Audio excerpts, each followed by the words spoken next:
Welcome back. I've just returned from another trip to the top of the South Island, and on the way back with my wife I called in to see John Walsh and his wife Lynn, and John very generously gave me these hydraulic shelves to use in the projects. They're a huge boost because of course that enables me to have the landing gear, flap selector, trim wheel and the fuel pump as well. So I'll just work through what is actually here from back to front, and I'll show you the differences between the two. At the back here, this is the rear trim wheel, and then down here we have the undercarriage selector and also the flap selector.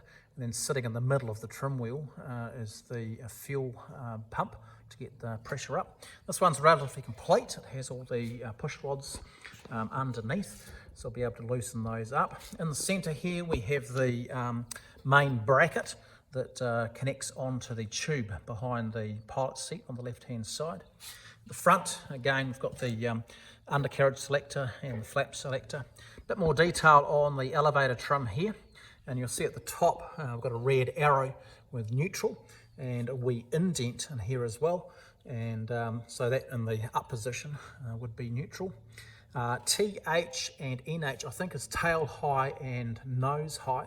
So if the tail is high and you're having to pull back on the stick, then you would pull the elevator trim or rotate it backwards.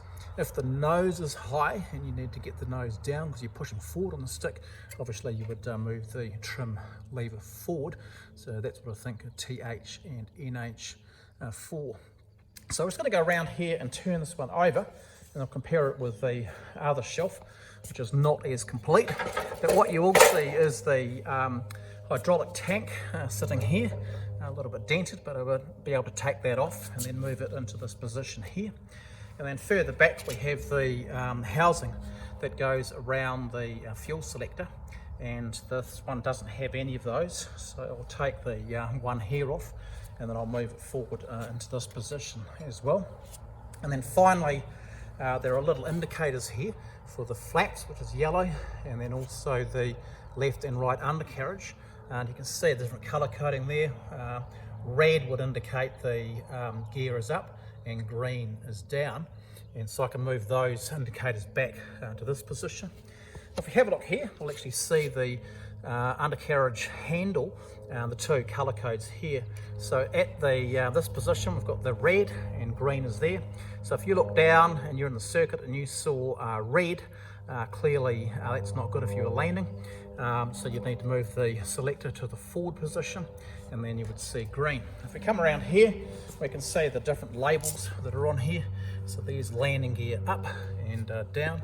Under here you can see a warning: do not lower the undercarriage above 150 knots, so or miles per hour.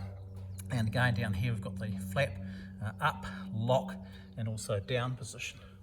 So with the flap, you can see basically down here we've got 0, 10, 20, 30 and 45, and then over here is the, well, down here's the landing. So this is the left gear and the right gear, and as it's shown here, this would show whether it's either up as it is here or in the down position.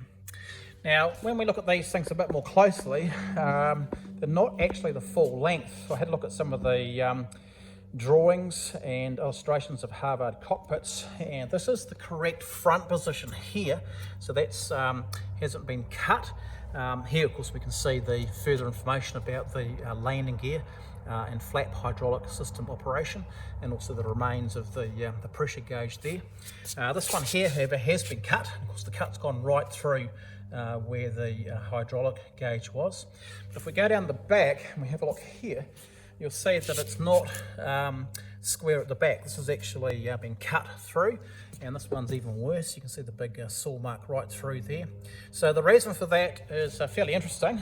If we look at the Harvard cockpit here, to get these things onto railway wagons after they had been placed in storage at Wigram, they were basically cut right through the back section through here, and that basically went down through the end of the hydraulic shelf in this position, and they cut them so that they could fit on railway wagons.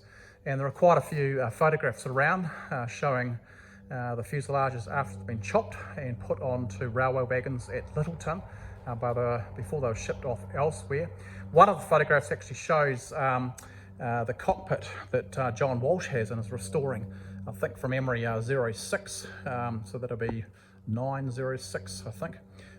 And that's basically being shown on one of those containers. They got rid of the older aircraft first, and then they kept the later Harvards, which were used well into the 60s and 70s as trainers.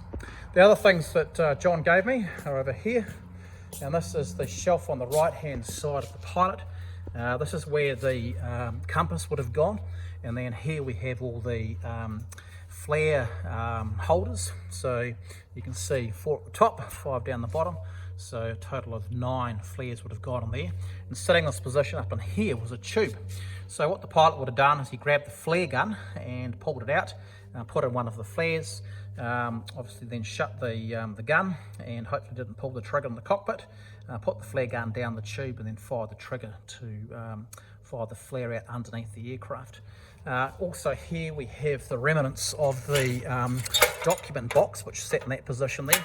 This one, as you can see, is fairly well destroyed, but it can be straightened out, and I can de-rivet this and then basically put on another back plate, so that will tidy up things on the right hand side of the cockpit.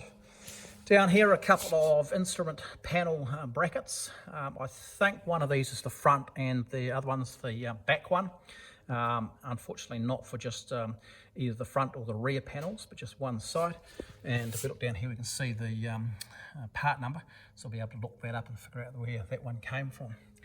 Also here is a rear control column that John gave us. So you can see exactly the same as the one I bought 25 years ago. And this one here I'm actually going to it'll depart for Auckland, because a guy called Nick Sheehan is restoring a Harvard that came from the John Smith collection, and he doesn't have the rear stick. This one being wood and is probably out of the rear, so he's got a later model Harvard, so I'll swap that stick for a Mark II stick, which has the spade handle on the front, so that'll be sent away next week, and Nick will send his stick down towards me. So anyway, that gives you a bit of an update.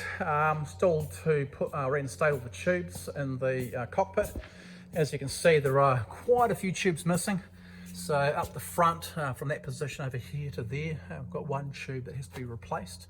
And then back here, I've got another one going along the top, a couple that go from the bottom, so here to here, also from that position over to here. And then there was also cross members, a diagonal bit that went through there, and a diagonal piece that went from left to right. So I have now some part manuals and also drawings and photographs showing what the frame actually looked like. So as I said, I hope to reinstate all those tubes and then be able to attach things to them. So now I hope you enjoyed the video. If you did, click the like button, and we look forward to seeing you back in the next video.